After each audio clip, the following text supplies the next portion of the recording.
Bienvenidos sean todos amigos a esta emisión de Hacia el Encuentro con Dios. Todos estamos llamados a eso, ir hacia Dios. Y tiene que empezar ese encuentro en el presente. La iglesia es ese medio, ese ser parte de Dios mismo desde aquí, desde la tierra, desde Jesucristo. San Agustín le decía el Cristo total. Y qué hermoso es ser parte de Él. Esta plataforma también de NSE se preocupa por ello. Se preocupa porque cada uno de nosotros estemos unidos a Dios, ayudarnos en este camino. Y hoy tenemos una gran oportunidad que es descubrir ese gran tesoro que está frente a nosotros, ante nuestros ojos y a veces no lo vemos. Para ello hoy nos va a acompañar el padre Pierre Martínez Valencia. Él pertenece al obispado castrense y es un buen amigo de NSE. Es una gran bendición para nosotros contar con él en esta ocasión para hablar de la Santa Misa. Bienvenido, padre Pierre. ¿Cómo se encuentra? ¿Cómo estás? ¿Cómo estás, Jürgen? ¿Cómo están todos los miembros de Nuestra Señora del Encuentro?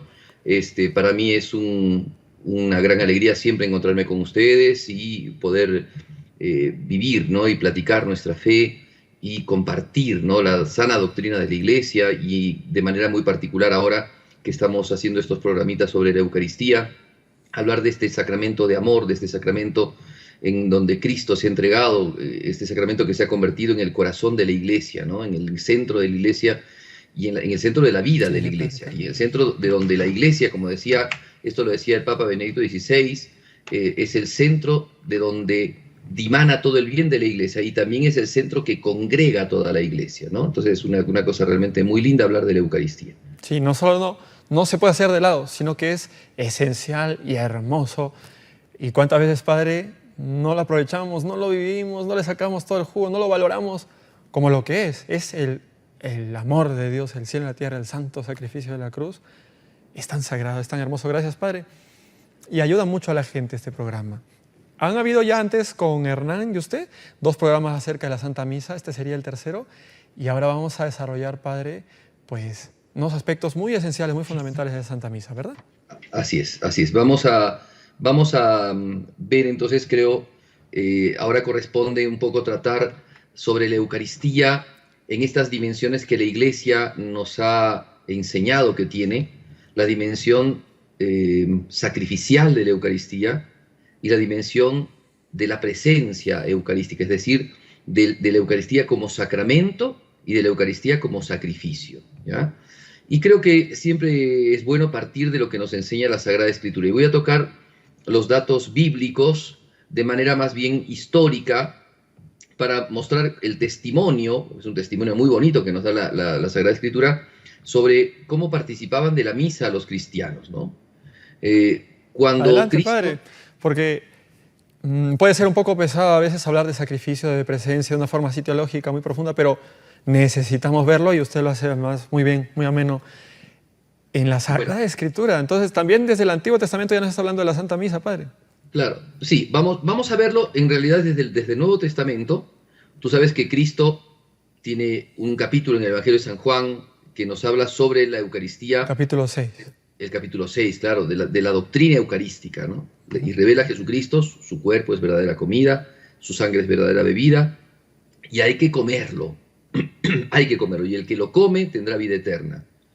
Y el que lo come, pero es un misterio, ¿no, padre? Por supuesto. Hay que comerlo, qué misterio. Por supuesto, hay que comerlo, hay que comer digamos, esto que está dando Jesucristo, esta novedad, es un alimento, verdadero alimento. Así lo dice Jesús, no es apariencia, no es una semejanza, sino que es verdadero alimento, y es alimento de su real presencia. Gracias su carne, a Dios por alimentarnos. su sangre. Así lo dice en el texto de San Juan. Ahora, los evangelistas sinópticos nos narran que durante la última cena... Sinópticos son los demás, ¿no, padre? Mateo, Marcos, Lucas. Claro, los sinópticos son sinópticos porque son los parecidos, son como paralelos, una cosa así, ¿no? En esos evangelios se nos narra la transustanciación. Cristo en determinado momento en la última cena toma el pan y dice, esto es mi cuerpo, toma el vino y dice, esta es mi sangre. Cosas totalmente ajenas a lo que se hacían como rituales, porque tú sabes que la última cena es una cena pascual, ¿no? Sí, de acuerdo más o menos al rito de los judíos, así comieron. Claro, se discute un poco si fue el día jueves mismo o si fue un día antes, porque según algunos textos, bueno, no entramos en esos detalles, pero Sí fue una cena pascual, sí fue una cena pascual. Tanto en San Juan como los sinópticos narran que esto es una cena pascual. Ahora, en la cena pascual Jesús hace cosas inéditas. Se hacían cosas tradicionales. Un miembro de la familia preguntaba ¿qué celebramos? ¿Por qué estamos haciendo esto? Y el padre de familia, ¿no? el encargado, es el que respondía, ¿no? Esto lo hacemos porque nuestro pueblo estaba doblegado en Egipto, ¿no? En la esclavitud, y Dios nos sacó a la libertad. Esta es la Pascua del Señor. Bueno, era un rito. Se comía determinadas comidas, no se podía comer cualquier cosa. Nosotros, por ejemplo, para la Navidad pensamos que después de la misa de gallo podemos comernos alguna comidita, ¿cierto? Y entonces van viendo qué tipo de plato puede ser. Pues los judíos no, los judíos tenían determinada cosa, y era el cordero pascual, ¿no? Lo que comían en ese tiempo, ¿no? Cordero pascual. Y junto a él pan sin levadura y hierbas y una especie de salsas amargas, bueno, y cosas así. Y Cristo hace una cosa inédita porque agarra en el medio y tomaban vino, ¿no? Y en el medio Jesucristo toma el pan, ese pan ácimo, y dice: tomen y coman, esto es mi cuerpo, que se entrega por ustedes, tomen y beban, esta es mi sangre, que se entrega por ustedes. Y les dio a comer y les dio a beber del cuerpo de Jesús, que, digamos, o de esa, digamos, de eso que había hecho Jesucristo, ¿cierto? Que aparentemente era pan, pero dice Jesús es su cuerpo, y de eso que era vino, aparentemente vino, y dice Jesús que es su sangre. Y entonces los apóstoles esto se lo quedaron muy grabado. Cuando... Claro, es algo así como el rito acostumbrado de la Pascua, aquí hay algo distinto, distinto, ¿no, padre? La pasión de Jesús. Sí, te escucho. Sí, disculpe, padre, que le corté. Es que quería... Los apóstoles habrán dicho: mira, el rito de Pascua, bueno, lo estamos haciendo, es como siempre, pero aquí hay algo distinto. Nuestro Señor está diciendo algo distinto, por eso les ha quedado grabado la consagración, ¿no? Claro, claro. Además Jesús les dijo: hagan esto en memoria mía, hagan esto, ¿no? No hace Jesucristo esto solamente para ellos, sino les dice que ellos lo repitan, que vuelvan a hacer lo que está haciendo Jesucristo. Lo da como una consigna. Acuérdense que la última cena es como el momento del testamento de Jesús. Es el momento en el que Jesucristo, después de esto, ya no lo van a ver más hasta su resurrección. Entonces Jesucristo, antes de la muerte, les da a los apóstoles un testamento, ¿no? Ese testamento es justamente esto, es la Eucaristía. Y entonces los apóstoles se quedan con este tema. Jesús nos ha dado el poder de hacer estas cosas. Viene la muerte de Cristo, su resurrección, y encontramos en San Lucas el primer encuentro eucarístico que tiene Jesucristo con los discípulos de Emaús, ¿no? San Lucas nos cuenta cómo, llegando ya a Emaús, lo invitaron a pasar a Jesucristo, que no lo reconocían aún, y cuando él tomó el pan y lo partió, por eso que la fracción del pan es un signo muy importante en la misa, que se hace mientras vamos cantando el Cordero de Dios, se hace la fracción, la fractio pani se llama, que es el momento de la fracción, que es lo que Jesucristo hizo. Por eso es que es tan importante. A veces la gente se distrae mucho en la misa en darse la paz, ¿no? Y resulta que la fracción del pan es un tema muy importante. La fracción del pan se da después del saludo de la paz. Entonces no hay que demorarse tanto. A veces la gente quiere saludarse con todo el mundo en la iglesia, o al menos con todos sus parientes, porque a mí me llama la atención a veces eso, ¿no? A veces van a misa de difuntitos y piensan que solamente su prójimo es su pariente, ¿no? Y hay gente que está en el fondo y que no lo saluda a nadie, ¿no? Entre ellos se dan abrazos y cosas así, y eso no está bien.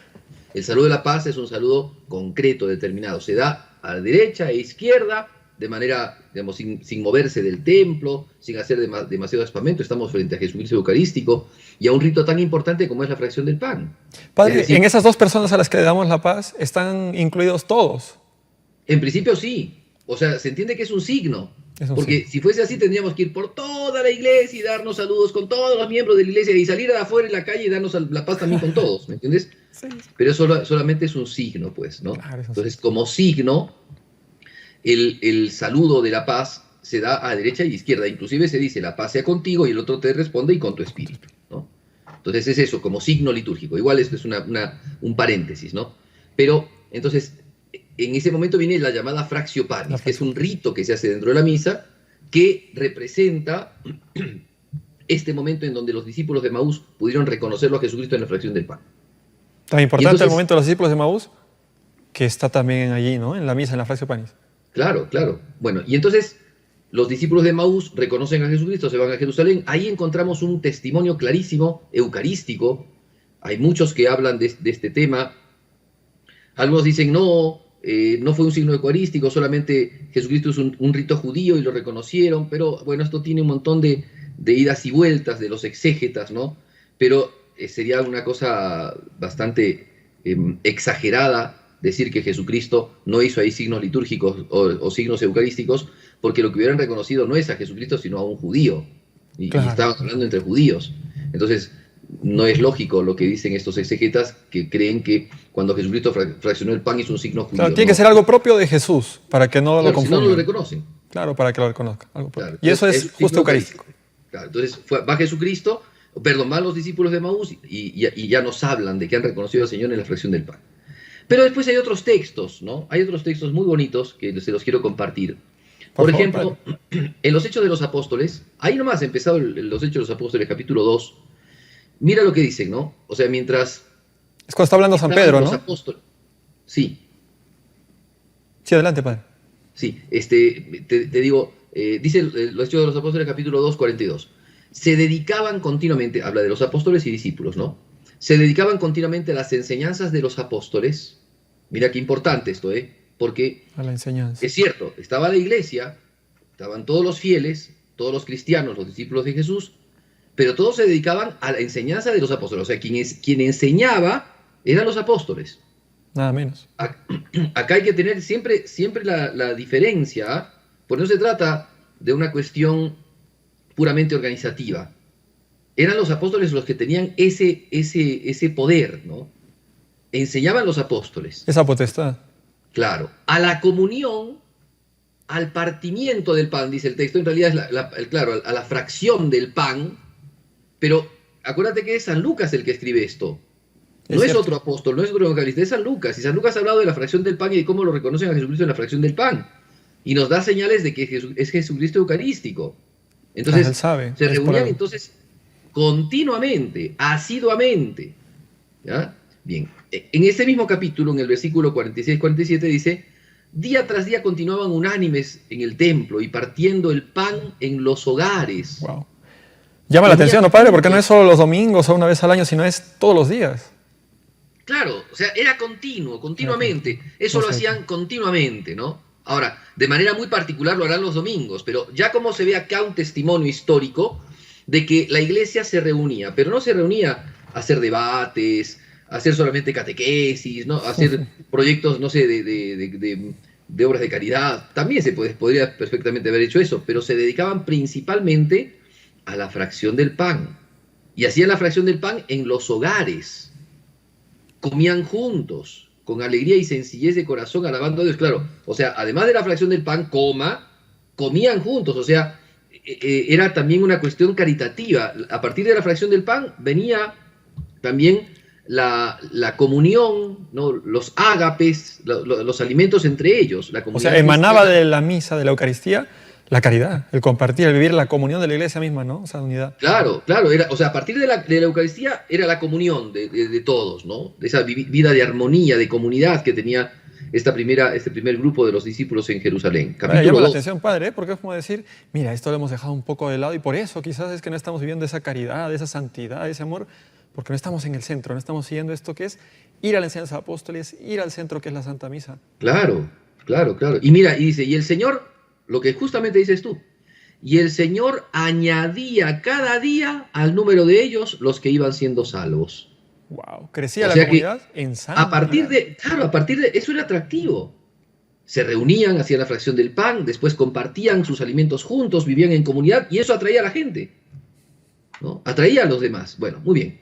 Después, cuando cuentan un poco lo que pasa con San Pablo cuando llega, ¿no?, a Jerusalén, si mal no estoy en el capítulo 20, capítulo 27, en los Hechos de los Apóstoles aún dice, el primer día de la semana, se entiende que es el día del Señor, ¿no?, el día que Jesucristo resucitó, cuando estábamos reunidos para partir el pan, o sea, te das cuenta que es un término técnico para San Lucas, partir el pan, o sea, eso era la manera de expresar que hacían la celebración eucarística. Dice, Pablo les hablaba pensando partir al día siguiente y se prolongó su discurso hasta la medianoche. Wow. ¿Okay? Sí. Y esto era digamos, casi yendo a Jerusalén, me parece. Ahora, ¿cuánto entusiasmo, padre, de la gente, ¿no? Para escuchar la palabra de Dios, para escuchar a los apóstoles. Claro, pero tú te das cuenta que hay una estructura aquí. se reunían a la fracción del pan. ¿Y quién hablaba? Pablo. Pablo era apóstol. Se dedicaban, entonces, si vamos a los primeros capítulos, ¿no? Se dedicaban a la escucha de los apóstoles, que les enseñaban sobre la fe, y después a participar de la fracción del pan. Y eso los llevaba después a vivir esa armonía, esa comunión, en donde también compartían sus mismos alimentos, ¿no? Se nota, padre, que está allí presente la Santa Misa, ¿no? Porque está diciendo, Claro, la escucha de la palabra, clarísimo. la comunión, la fracción del pan. Claro, exacto. Y si después tú vas a otros textos también históricos, ¿no? Por ejemplo, San Justino mártir. San Justino cuenta cómo ellos celebran la misa. O sea, cómo se celebraba él. Entonces va diciendo, ¿no? Primero se hace tal cosa, después los diáconos llevan ante el celebrante el pan y el vino, y después comulgamos, ¿no? Después de hacer la transustanciación, comulgamos, y después llevan esta comunión a los enfermos. Mira lo que dice San Justino. San Justino, ¿como de qué siglo es, padre? Es más o menos 150 después de Cristo. Wow, o sea, es ahí nomás. No es padre apostólico, pero es ahí nomás. Sí. Son los que siguen, los apologistas. Pero además tenemos otros datos, por ejemplo, datos de San Ignacio de Antioquía. En sus cartas también cuenta cómo la Iglesia vive la Eucaristía. Sí, es verdad. O sea, vivimos, entonces, y San Ignacio de Antioquía es padre apostólico. Se entiende que San Ignacio de Antioquía era el obispo de Antioquía, después de que San Pedro fue, porque San Pedro, cuando sale de Jerusalén, se va a Samaria, va por distintos lugares y llega a Antioquía y se queda en Antioquía. En la sede de Antioquía, ¿no? Actualmente la Iglesia Ortodoxa celebra la fiesta del apóstol San Pedro como obispo de Antioquía, porque estuvo en Antioquía un tiempo San Pedro. Entonces se entiende que sucesor de San Pedro fue San Ignacio de Antioquía. Claro, en Antioquía, sí. Claro, entonces, y San Ignacio de Antioquía después, cuando lo capturan y lo llevan a Roma, va escribiendo cartas, así como hizo San Pablo, va escribiendo cartas a distintas comunidades cristianas, y ahí va contando las cosas, ahí va contando la vida de la iglesia, ¿no? Y también habla de la Eucaristía. Y él es padre apostólico, ¿no? O sea, es inmediatamente después de los apóstoles está él, ¿no? Muy bien. Padre, entonces, mire, ya nos va a llamar la pausa ahora, entonces le invito a ir a la pausa, pero de verdad, qué precioso, qué impresionante descubrir orígenes de la Santa Misa, su sentido y lo que Dios nos quiere decir para que hagamos hoy, como cristianos, en la Santa Misa, cada uno de nosotros. Qué precioso poder descubrirlo ahora, Padre. Gracias por ello. Vamos a invitar a todos los amigos que nos están citando ahora a poder compartir el programa de hoy.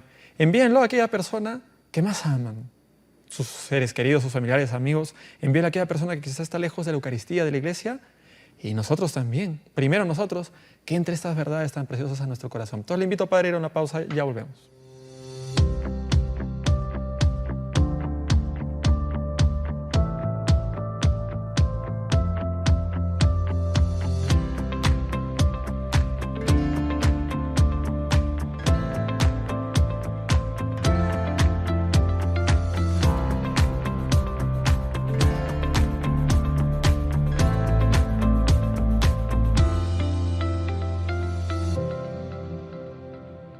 Amigos, continuamos. Estamos en el encuentro con Dios, hablando del centro y culmen del cristiano, la Eucaristía, la Santa Misa.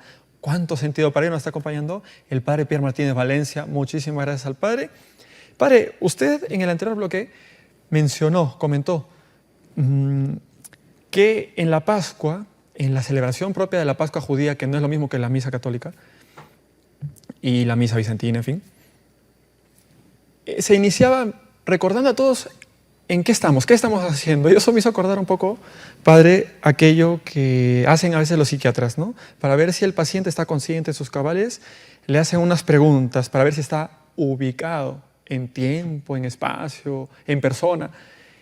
Y muchas veces puede sonar un poco feo y duro, pero es para que nos salpique un poco, para que nos haga reaccionar, que no estamos al tanto, Padre, dándonos cuenta de lo que está pasando ahí en la Santa Misa. Sí, mira, a mí me llama mucho la atención, eso es muy bueno lo que dices tú, pero me llama mucho la atención de que en nuestra vida litúrgica de la Iglesia estamos teniendo serios problemas hoy día de no saber entender lo que estamos viviendo. A ver, lo voy a poner desde este punto, desde esta óptica más bien bíblica. Los discípulos de Maús no lo reconocían a Jesús hasta que Jesús hizo la fracción del pan. Ahí empezaron a reconocer a Jesús. Pero hoy día estamos haciendo la fracción del pan y no lo están reconociendo a Jesús. Algo está pasando. La gente por supuesto, la gente no está reconociéndolo al Señor en la fracción del pan. ¿Qué está pasando? ¿Qué nos está pasando? Entonces, a mí me parece, por supuesto, que hay una catequesis que no está siendo tan efectiva. Y entonces, al no ser tan efectiva, ¿por qué razón lo reconocieron a Jesucristo? ¿Por qué razón lo reconocieron? ¿Qué había en Jesucristo que lo reconocieron? Había algo que hizo, bueno, un conocimiento tenían ellos, que cuando Jesucristo, claro, cuando Jesucristo hace el rito, lo reconocen. Bueno, hay algo que no estamos conociendo, que cuando se hace el rito, no lo reconocemos. ¿Me entiendes? Entonces, yo lo que veo es eso. Lamentablemente a veces nuestras catequesis son deficientes y la gente no está reconociendo. Y después también es una cosa importante, esto es parte, o sea, cualquier persona que entra en la vida de la iglesia y que empieza a estudiar un poco la vida de la iglesia se da cuenta de que lo que la iglesia cree, eso lo celebra. ¿Me entiendes? O sea, lo que la iglesia cree, lo celebra. Si creemos que Jesús está en la Eucaristía, si creemos que la misa es un sacrificio, vamos a celebrar de esa manera su presencia y su sacrificio. Pero si uno no sabe que Jesucristo se sacrifica por nosotros en la misa, si uno no sabe que Jesucristo está realmente presente en la misa, entonces no va a vivir la misa de esa manera. Hoy día cuando tú ves expresiones como, por ejemplo, la gente que participa de misa y que quiere que en la misa se introduzcan determinadas canciones que no tienen nada que ver con la misa, me ha pasado a mí, inclusive hay gente que hasta se enoja, ¿no? Padre, pero yo quiero que en mi misa le dicen pa' colmo, yo quiero que en mi misa, porque ellos han dado la limosna, ¿cierto? Yo quiero que en mi misa canten las canciones que le gustaba a mi mamá, pero no son las canciones de iglesia que le gustaban a la mamá, sino las canciones que la mamá escuchaba en la radio, las canciones que la mamá cantaba, canciones criollas, canciones salsa, rumba, ¿me entiendes? Y uno dice, no, es que eso no se canta en la misa. ¿Cómo, padre? ¿Por qué es usted tan cerrado, tan cuadriculado? No puede ser.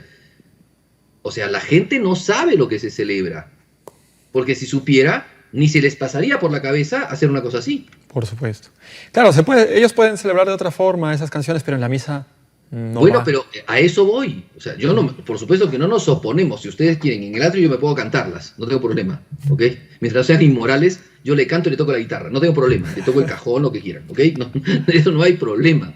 El tema es dentro de la celebración. La gente no sabe lo que es la celebración.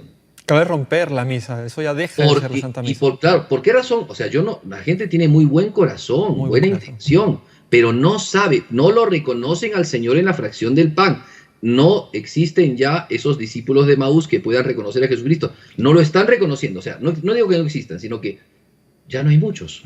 Ya no hay muchos discípulos de Maús. Como usted dice, padre, culpa de los evangelizadores, no lo ha dicho así usted, pero también el catecismo enfatiza en la segunda parte que hay que enseñar, hay que dar catequesis sobre lo que es la Santa Misa.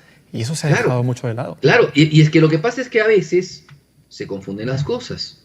Se piensa que para acercar a la gente a la celebración hay que quitarle a la misa la doctrina. O hay que quitarle a la misa la verdad propia de lo que se celebra. Y entonces la gente cuando encuentra la misa, encuentra, bueno, una asamblea donde hay gente que canta, donde hay gente que reza, donde hay un padre que habla, pero ¿qué es? No lo entienden. Claro, falta más profundidad en el sentido. Sí, es un problema. Es un problema no tanto es un problema de la celebración, pero el problema de la celebración radica en cómo entendemos esa celebración. O si la entendemos. O si pensamos que es solamente una reunión de alabanza, una reunión, no sé, de un encuentro. Nosotros nos juntamos. Por eso es importante hablar de estos aspectos ahora que vamos a tratar, que es la cuestión de la presencia real, sacramental y del sacrificio. El sacrificio. Padre, me llama mucho la atención, ¿eh? Qué bueno, qué conveniente. La gente va a estar muy agradecida por este programa. Y también me estoy acordando de cuando Jesús da el sermón del sembrador y qué tierra somos, pues que Jesús lo aclara al final y dice que hay que escuchar la palabra y que aquellos que son la buena tierra la entendieron. Claro, Y qué importante es entender. O sea, Jesús lo subraya muchísimo. Incluso claro, el no entender es como una maldición. Jesús claro, cuando se niega que otros entiendan es una maldición. claro. Y lo otro es poner en práctica. Eso sería ir a la misa, vivir la misa, pero antes ahora entenderla. Entonces justo profundicemos, Padre, gracias, qué bueno que está aquí, Claro. para Mira, profundizar en entonces eso, ¿no? La presencia. yo justamente este tema, te lo quiero explicar bíblicamente. ¿Qué Adelante. pasó? Había una comunidad llamada la comunidad de Corinto, ¿no? En la ciudad de Corinto, la ciudad portuaria, digamos, comercial, más que portuaria, comercial, digamos, de Medio Oriente, existía esa ciudad de Corinto, en donde los cristianos habían fundado, ¿cierto?, una iglesia, es decir, se habían hecho una comunidad cristiana. Y los corintios empezaron a celebrar lo que hacían los cristianos en todo lado. Pero San Pablo, cuando pasa por Corinto, se da cuenta que hay cosas que están raras allí. Y entonces, mira, vamos a ver lo que dice San Pablo. Vamos a situarnos. 1 Corintios 10, 16, 17 primero, ¿ya? Jesucristo, pero dice San Pablo, ¿no? El cáliz que bendecimos, o el cáliz de bendición que bendecimos, ¿no es participación en la sangre de Cristo? O sea que, a ver, Jesucristo dejó esto. Pero sobre lo que ha dejado Jesucristo, ellos empiezan a celebrarlo, pero tienen que reflexionar lo que celebran. O sea, no es solamente repetir lo que Jesús hizo, sino ellos iban reflexionando. Jesús dijo, hagan esto en conmemoración mía.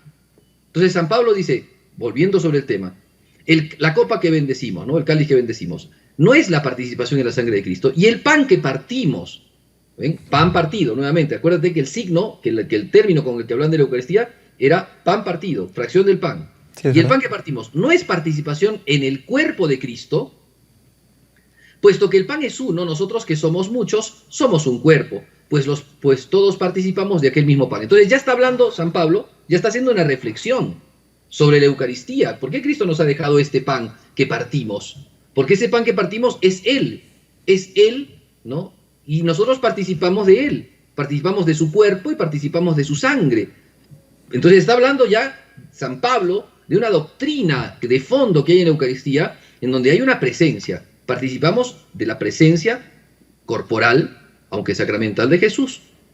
Participamos de la presencia de su sangre, aunque sacramental, de Jesús. Y somos uno, porque así como uno es el pan, así también todos somos uno. O sea, ya inclusive aquí ya hay una doctrina eclesial. O sea, todos nosotros, aunque somos distintos, sí, somos una sola iglesia, porque participamos de un solo pan, participamos de un solo cáliz, ¿no? Entonces, porque ese es Jesús, participamos, y no solamente de un cáliz, sino de la sangre. Muy bien, entonces ya tenemos ahí un dato. Otro dato, seguimos todavía con los textos de San Pablo. Entonces, por eso te digo, estamos como volviendo atrás en un ejemplo que la misma Biblia pone de unos cristianos que no lo reconocían al Señor. Y San Pablo los está haciendo reconocer al Señor. Entonces, ¿qué está enseñándoles? Doctrina. Está enseñándoles las verdades de la fe. claro, la Entonces, medicina para los dice, que no son discípulos de Jesús y deben serlo, la doctrina, profundizar en la doctrina. Claro. Entonces, ¿qué dice San Pablo? Seguimos. Capítulo 1 Corintios 10, 21, 22. No podéis beber del cáliz del Señor y del cáliz de los demonios.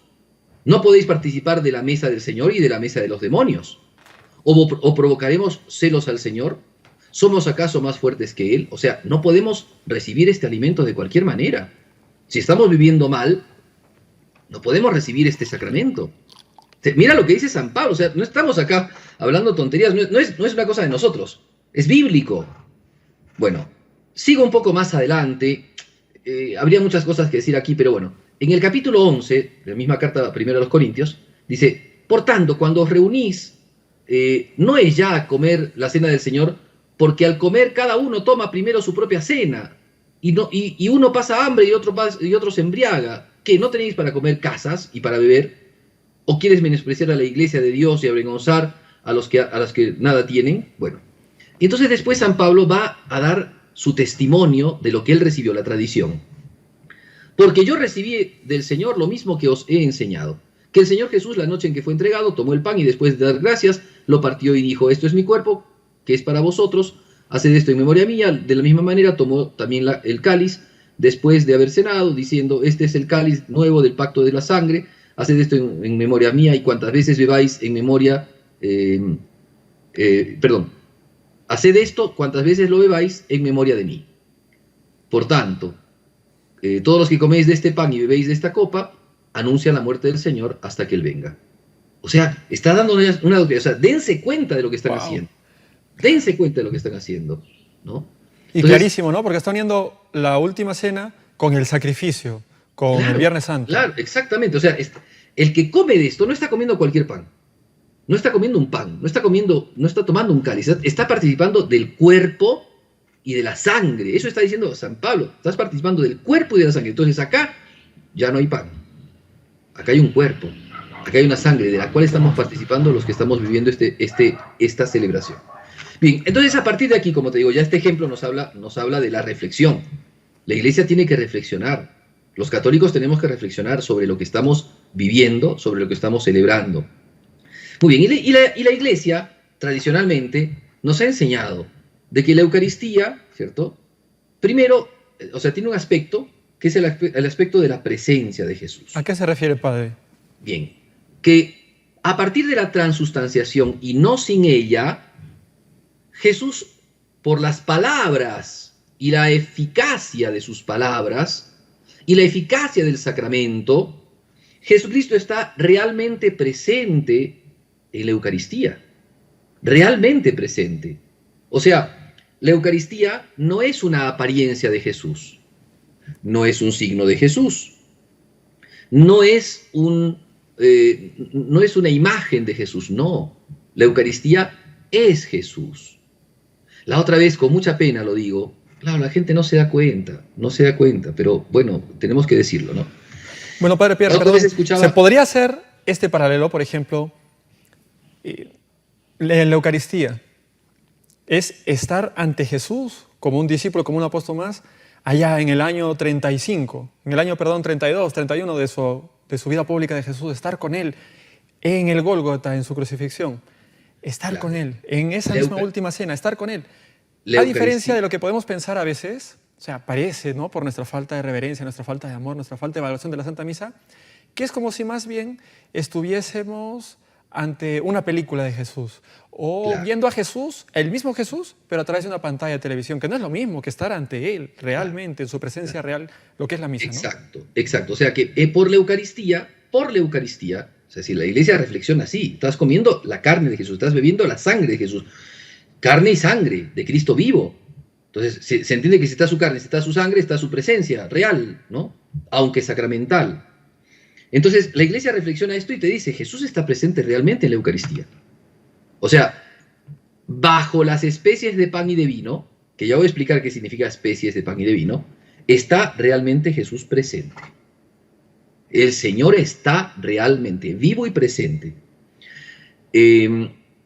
La otra vez te decía, con mucha pena lo digo, a veces inclusive nuestros cantautores, ¿no?, católicos del último tiempo, como no saben muy bien teología, tampoco hablan muy bien esos cantos de la teología católica. Por ejemplo, a mí me llama la atención ya que hay muchos cantos de comunión en donde no hablan nada de la Eucaristía. Por ejemplo, es como la vieja confiable, ¿no? ¿Cómo no creer en Dios? ¿Cómo no creer? Canto de comunión. ¿Cómo no creer en Dios? No sé, si amo a la mujer querida, no sé cómo dice la canción. ¿Pero qué tiene que ver con la Eucaristía? ¿Qué tiene que ver con la oración eucarística? Es verdad. ¿Qué tiene que ver con la comunión? Después, canto de comunión, ¿no? Inclusive utilizan una especie de cita, que no es tampoco la cita original, de Jeremías. Me has seducido, Señor, con tu mirada, con tu presencia. ¿Dónde está? A ver, ¿qué tiene que ver con la Eucaristía? O sea, es cierto que hay una cita de Jeremías. Me has seducido, Señor, y me he dejado seducir. Me has tomado y me has podido. Por eso yo dije, no voy a predicar de Yahvé, pero había en mi corazón un fuego que me ardía en los huesos, que me quemaba los huesos, o sea, internamente. O sea, el corazón del hombre de Dios se llena del fuego del Espíritu Santo y tiene que predicar. Bueno, pero perfecto, la cita está muy bonita, pero ¿qué tiene que ver con la Eucaristía en ese momento? Claro, es precioso y tiene su lugar propio en la vida de fe, pero no es eso en la Eucaristía ni en la comunión. ¿Qué tiene que ver con la Eucaristía? Por eso, a ver, ¿qué cantos de comunión hablan de la comunión hoy día? Bueno, ¿me entiendes? O sea, bueno, hemos perdido el sentido. Hemos perdido el sentido. Para colmo, muchos de esos cantos, lejos de atraer hacia el sacramento, nos distraen, ¿no? Entonces es una pena.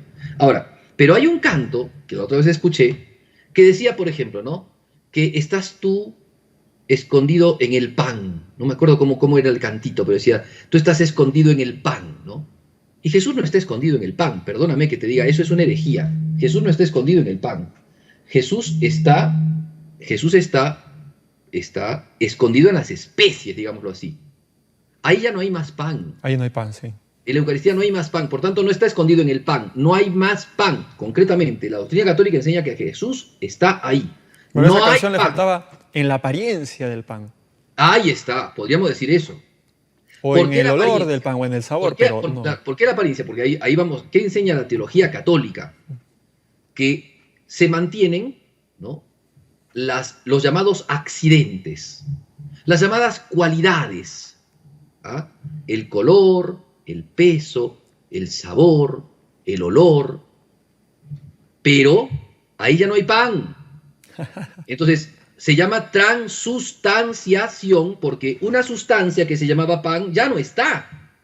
Aunque han quedado sus accidentes, sus cualidades, ya no está la sustancia. La sustancia que está es Jesucristo. Jesucristo, su presencia real. No está escondido Jesús en el pan. No, señores, no hay pan ahí. Está escondido bajo el color, el sabor, el olor. Ahí no hay pan, ahí está Jesús. Es lo que enseña la Iglesia. Padre, es muy profundo, una enseñanza tremenda porque en la sociedad de hoy estamos muy acostumbrados, y es una deformación de la verdad, de lo que es, a juzgar las cosas solo por una apariencia y no por lo que son en realidad. Claro. Eso pasa, está en todo, está en las artes, en las ciencias incluso. ¿Quién diría? Porque las ciencias tienen que basarse en lo probado, en lo comprobado, pero ¿a qué distorsión estamos yendo como civilización en la actualidad?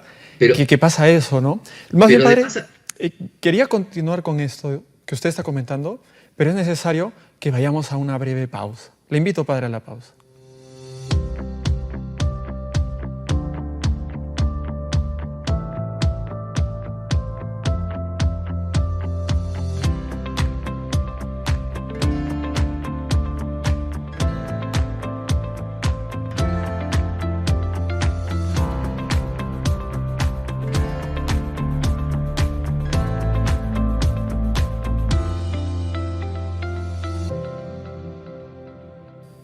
Amigos de NS, estamos en Hacia el Encuentro con Dios, hablando de un tema central, fundamental, culmen y hermoso, bellísimo para todos nosotros. Es un tesoro, en verdad. Qué grato tener aquí al Padre Pierre. Cuánto le agradecemos por lo que está tratando.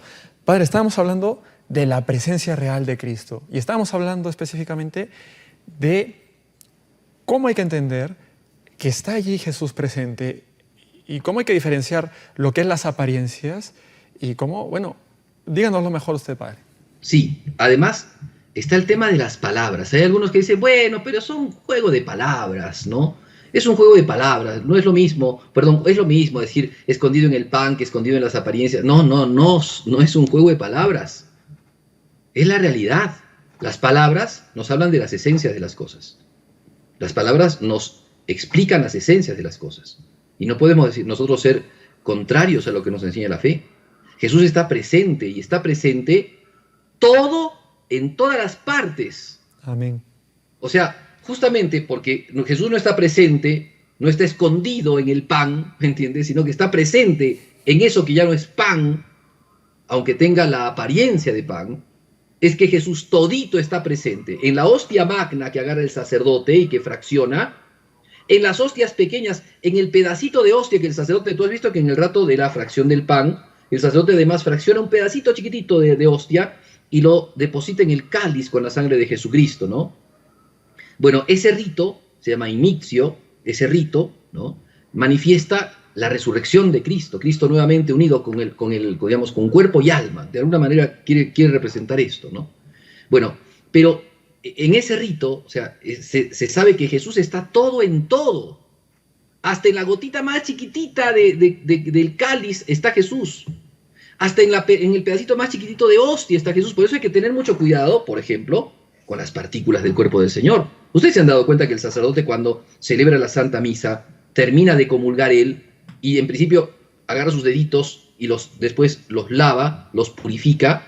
¿Se han dado cuenta que el sacerdote agarra la patena y purifica la patena, ¿no? Sí, la Porque limpia. pueden quedar pedacitos de Purificador. hostia. Y Pedacitos. nosotros creemos por fe que Jesús está en todos los pedacitos. Entonces hay que tener cuidado con eso, porque ¿qué nos dice la fe? Que Jesús está en toda la Eucaristía. Que Jesús está en la hostia grande, en la hostia pequeñita, en el pedacito de hostia. A veces me ha pasado a mí, que estoy en una celebración de misa, y de repente me están faltando hostias, porque yo veo la cantidad de cola que hay de gente para comulgar, y me está faltando hostias. Entonces, ¿qué hago? Fracciono las hostias, a veces en 2 o a veces en 3, y a veces doy un pedacito de hostia a la gente. En ese pedacito de hostia, aunque no sea grandota, está Jesús. No está una partecita de Jesús, está todo Jesús. Y Padre, cuando decimos que está todo Jesús, ahí se da el misterio de la presencia real. La transustanciación ha hecho que Jesús esté en todas y cada una de las partes, desde la más grande hasta la más chiquititita. qué tremendo misterio, Padre, qué hermoso. Y tenerlo claro y subrayarlo, le agradezco mucho por eso. Padre, si es Jesús, es Dios. Correcto, Claro. está en la Eucaristía, Claro. es Dios, nada menos. Así es. Por eso te digo, entonces, bueno, ¿cuánto se puede hablar? Por eso es que es importante, si la gente no sabe, ¿cómo va a obrar? Si la gente no sabe que está la presencia de Jesús allí, ¿qué respeto va a guardar? Cuando uno ve que la gente se charla en la iglesia, se abraza en la iglesia como si fuera cualquier cosa, que no respetan el lugar sagrado, es porque la gente no sabe. Si supieran, no lo harían. Si supieran, no lo harían. Entonces, por eso es importante decir estas cosas a la gente. Me parece muy importante esto, con todo el respeto y con todo el cariño, porque cuando hablo de las canciones, por ejemplo, no estoy en contra de que se cante, sino estoy en contra de que no se canten cosas coherentes. Y yo creo que la Iglesia nos propone, ¿no?, una vida tal de que tenemos que tener, podemos decir, coherencia, ¿no? Coherencia en lo que hacemos. Muy bien, pero como digo, mucho se puede hablar de esto. Voy a hablar de la otra parte, que es la última, porque ya estamos en la última parte del programa, y si no avanzamos. Quiero hablar de la otra parte, que es la parte sacrificial. Tú decías hace un rato de que en la misa nosotros estamos con Jesucristo que está en el Calvario. O sea, no solamente con Jesucristo, sino con Jesucristo que está en el Calvario. Porque las mismas palabras nos llevan a entender esto. Esto es mi cuerpo que se entrega. Esta es mi sangre que se entrega. ¿Y eso cuándo sucedió? En el Calvario. Entonces la misa nos sitúa no solamente a la presencia real de Jesús, esto es mi cuerpo, sino a la presencia real y sacrificial. Es decir, Jesús se sacrifica por nosotros.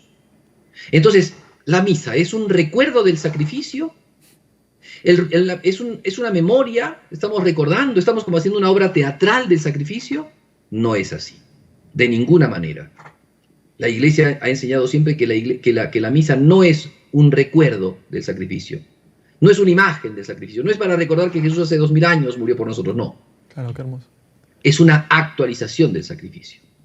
Es Claro. el mismo sacrificio, porque Carta a los Hebreos dice, Cristo se ofreció, los sacerdotes del Antiguo Testamento, ¿no?, todos los días tienen que ofrecer sacrificios, todos los días tienen que entregar ovejitas, corderitos, ¿no?, al altar del Señor para ofrecer.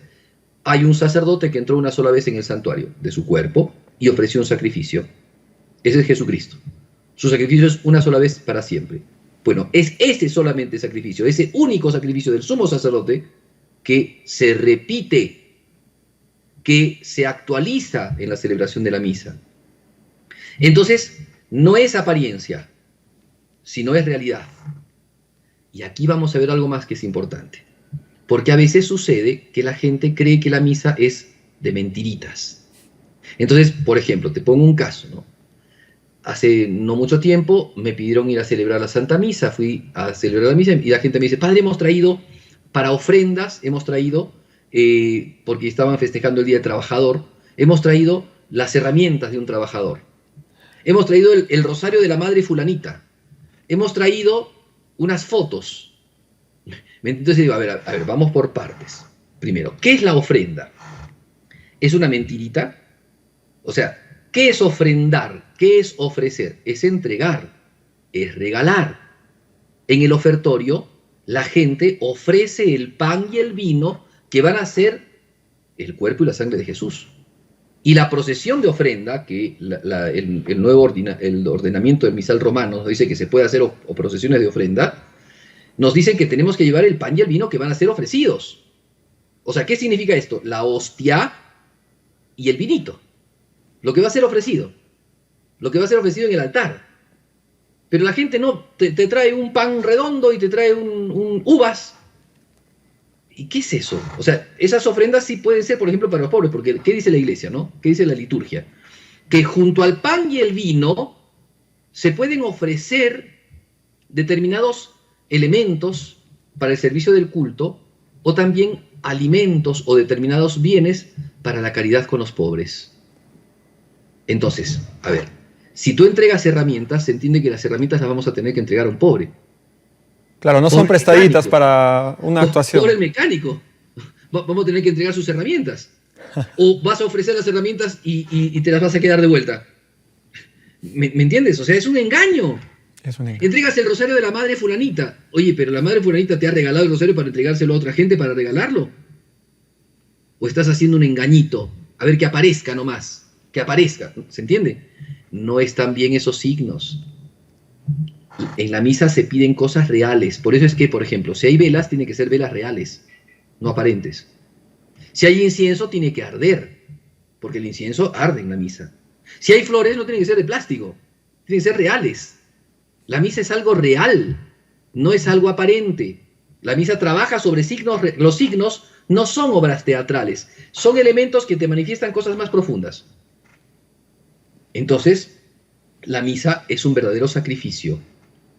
O sea, es una cosa real. De verdad se ofrece Jesucristo. O sea, se ofreció hace 2000 años. Y por el sacrificio de la misa, así lo dice la teología católica, se ofrece, se entrega nuevamente en especie aliena. O sea, en especies sacramentales que no son propiamente ya, digamos, esa cualidad corporal que tenía Jesucristo. Jesucristo se ofrece realmente, pero bajo las especies de pan y de vino.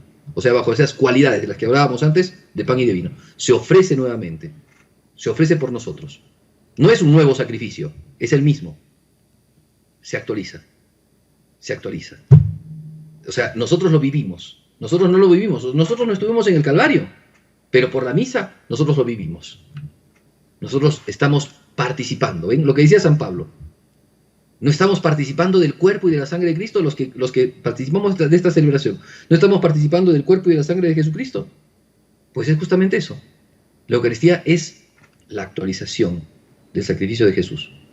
Es que Jesús, que hace 2000 años se entregó por nosotros, hoy día se muestra entregado por nosotros, aquí y ahora, realmente. Y se entrega en la comunión. Y su presencia es real, no es una apariencia. Entonces nos encontramos con el sacrificio, por eso es que la definición de misa, la definición del catecismo, vayan ustedes que el catecismo, la definición de misa es el santo sacrificio de la cruz. Es el misterio de la cruz de Jesús. Por eso es que el que participa de la misa hace eso, o sea, eso es lo singular, lo extraordinario, lo hermoso de la Santa Misa. No estamos yendo a una celebración holgórica, no estamos yendo a una kermés, se junta la iglesia para hacer una pachanga, ¿me entiendes? No. La iglesia se une nuevamente a celebrar este acto culmen, este acto impresionantemente grande, que el hombre no puede llegar a entender, ¿no? Tanto amor que Dios tuvo allí, y participa de la misma cruz del Señor, en donde Jesús está por nosotros muriendo y entregando su cuerpo y su sangre. Participa de eso. Esa es la misa. Entonces, imagínate llegar ahí. Es llegar al Calvario. ¿Cómo vas al Calvario? Con chancletitas. O sea, hablo de la cuestión externa, también tenemos que hablar de la cuestión interna, ¿no? Porque hoy día, miren, a la misa es increíble, ¿no? Antes la gente, porque claro, no se celebra lo que no se cree, o no se celebra de la manera tal que se tendría que celebrar si es que no se creen determinadas cosas. Pero yo, en los libros que he leído antiguamente, ¿no? La gente hablaba, por ejemplo, de la ropa dominguera, que era la mejor ropita que tenían, porque iban a la misa. Porque para ir a la misa se ponía la mejor ropita. Ahora, para ir a la misa, casi en pijama. O sea, como es domingo, el domingo yo me desparpajo. Para ir al trabajo, sí, bien, ¿no? Check. Pero para ir a la misa, no, total. Y total llego a cualquier hora, y total, no importa si yo llevo al ofertorio, qué sé yo. ¿Se dan cuenta? Es porque no se sabe a qué vas a ir. ¿Qué vas a celebrar? ¿De qué vas a participar? Si supieras que vas a ir al Calvario, ¿irías así? Si supieras que vas a encontrarte con Cristo mismo, con el Señor que tanto te ama, ¿vas a ir así? Y no hablo de la cuestión externa, ya hablo de la cuestión interna. ¿Cómo tiene que estar nuestro corazón? Si vas al lugar donde Cristo por ti ha muerto por tus pecados, ¿cómo vas a ir? ¿Cómo vas a prepararte? ¿No sería lo mínimo hacer un acto de arrepentimiento y si estás en pecado, confesarte para poder participar bien de la misa? Y si estás en gracia de Dios, hacer un acto interno de agradecimiento a Dios y de reconocimiento de las faltas que has cometido en toda tu vida para que la Santa Misa te ayude una vez más a cambiar de vida y a mejorar y a crecer en el amor de Dios. ¿Cuál es el propósito por el cual vamos a la misa? O sea, ¿de dónde, si es que entendemos esto, presencia ante Jesucristo, no nos arrodillaríamos? A mí me da tanta pena ver que hay gente que va, por ejemplo, a las misas de la semana porque un difuntito, por tal aniversario, qué sé yo, y en la consagración, aunque les toques 7 veces la campanita, ni bola dan. Ellos están de pie. Para el saludo de la paz, así, todos sí, chochos, chanchos, amigos. Pero para el rato de la consagración, nadie se arrodilla. Ya no se arrodillan, no hay problema. Porque no se sabe, porque no se conoce. Mi pueblo, dice la Sagrada Escritura, mi pueblo muere de ignorancia. Entonces, eso tenemos que cambiar. Por eso es importante esta reflexión, viene bien, para que la gente se dé cuenta, al menos de todo lo que se ha hablado, al menos dense cuenta de que la misa es tan valiosa y tan importante, ¿no?, que nosotros debemos de ir allí, no para escuchar una linda música. Si quieres escuchar linda música, ve a un concierto. Si quieres divertirte, ve a un show. A la misa vamos a recibir la salvación de Cristo. Y entonces debemos de ir con esa sintonía. Ahora, no deja de ser hermosa y no tendría que dejar de tener arte, porque todo en la misa tiene que tener arte, porque es justamente la expresión más grande del amor de Dios y también la expresión más grande del amor del hombre. Por eso es que si hablamos en serio de la misa, nos encontramos con compositores impresionantes. Por ejemplo, primero, con artistas que entregaron a Dios lo mejor. O sea, ustedes vean, por ejemplo, nuestras iglesias, y las iglesias de acá de nuestro Perú son iglesias preciosas, llenas de tesoros, y la gente dice, ¿por qué tanto? Bueno, porque para el Señor es lo mejor. Y nuestros antepasados sabían eso, y ofrecieron al Señor lo mejor. Y entonces, por eso son hermosas, llenas de arte. Las iglesias están llenas de arte. Imágenes, cuadros, elementos litúrgicos, el incensario, el altar tan adornados, el retablo, la misma iglesia, la misma estructura de la iglesia, de corte románico o barroco o gótico. Bueno, son arte. Y después, los ornamentos mismos tienen que ser obras artísticas.